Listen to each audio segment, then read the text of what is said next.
জয় গুরুদেব, জয় কালভৈরব। আজকে তন্ত্রের এক বিশেষ বিষয় নিয়ে আলোচনা করব।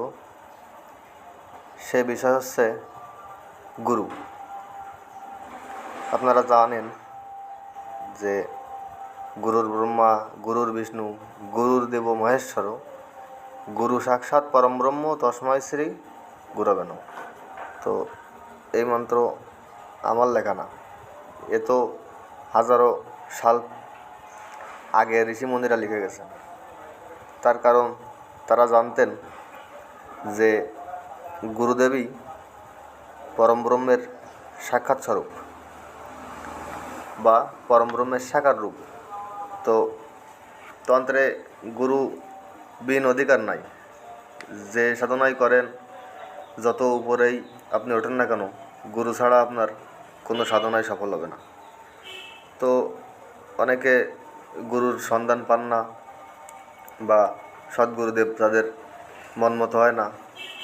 তো আজকে এই বিষয় নিয়ে আলোচনা করব যে কোনভাবে আপনারা মহাদেব যে তন্ত্রেশ্বর, যে মন্ত্রেশ্বর, যার শিব আর শক্তির সংবাদে এই তন্ত্রের সৃষ্টি আপনারা জানেন। তো আজকে সেই বিষয় নিয়ে আলোচনা করব যে কোনভাবে আপনারা শিব ঠাকুরকেই নিজের গুরু বা ইষ্টরূপে নিয়ে যে কোনো সাধনা করতে পারবেন। সে সাধনা তন্ত্রোক্ত হোক বা মন্ত্রোক্ত হোক, তাতে কোনো সমস্যা না। তো সবার প্রথমে কী করতে হবে, আপনাদের হয়তো মাসিক শিবরাত্রি আসে, মাসিক শিবরাত্রিতে বা যে কোনো সোমবার আপনারা সকালে স্নান করে নিজের পূজা করে বা আলাদা যে কোনো একটা রুমে করতে পারেন। সেই জায়গায় বসে যাবেন পূর্ব দিকে মুখ করে। প্রথমে শুদ্ধি আচমন করে নেবেন। সামনে শিব ঠাকুরের ছবি বা শিবলিঙ্গ অবশ্যই থাকতে হবে। একটা সাদা কাপড়ের উপরে সেই শিবলিঙ্গটা স্থাপন করবেন।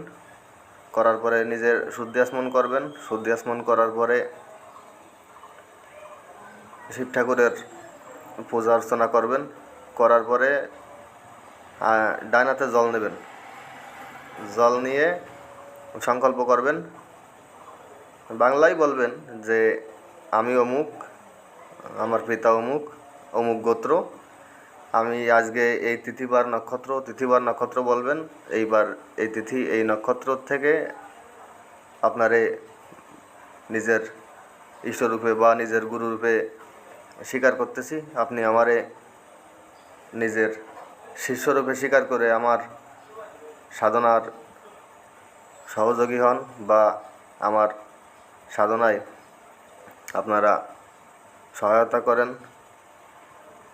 এতটুক বলে নিজের হাতের জল যদি গণেশজি থাকে তো গণেশজির সামনে ছেড়ে দেবেন, যদি না থাকে তো ওই জায়গায় মাটিতেই ছেড়ে দেবেন। ছেড়ে দেওয়ার পরে রুদ্রাক্ষের মালায় বা স্ফটিকের মালায় কমসে কম 5 মালা জপ করবেন। ওম নমঃ শিবায় মন্ত্রই জপ করবেন। আর এই ওম নমঃ শিবায় মন্ত্র পরবর্তীতে যে কোনো সাধনার আগে আপনি আপনার গুরুমন্ত্র হিসেবে ব্যবহার করতে পারবেন। তবে গুরু দীক্ষার অর্থ শুধু এই না যে গুরু তো পেয়ে গেলাম আর সব সাধনা সফল হয়ে গেল। গুরু দীক্ষার অর্থ হচ্ছে গুরুর উপর নিষ্ঠা, গুরুর উপর ভরসা, গুরুর উপর বিশ্বাস, গুরু মন্ত্রের উপর বিশ্বাস।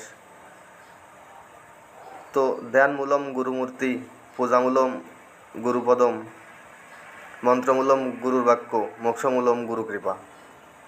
তো এতটুক তো বুঝতেই পারছেন যে মন্ত্র আসলে গুরুর বাক্য, আর ধ্যান পূজা সবই গুরু।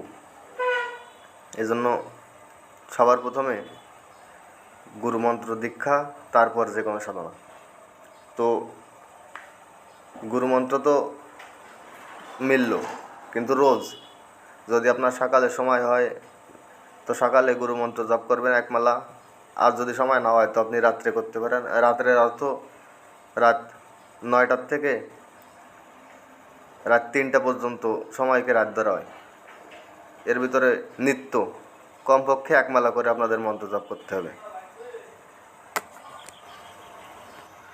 কেননা গুরুমন্ত্র শুধু সাধনার সময় জপ করলেন আর কোনো সময় জপ করলেন না, তো এতে গুরুমন্ত্রের সঠিক ফল আপনাদের মিলবে না।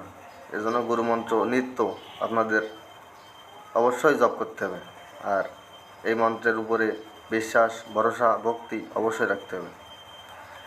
আজকের মতো এতটুকুই। জয় গুরুদেব, জয় কালভৈরব।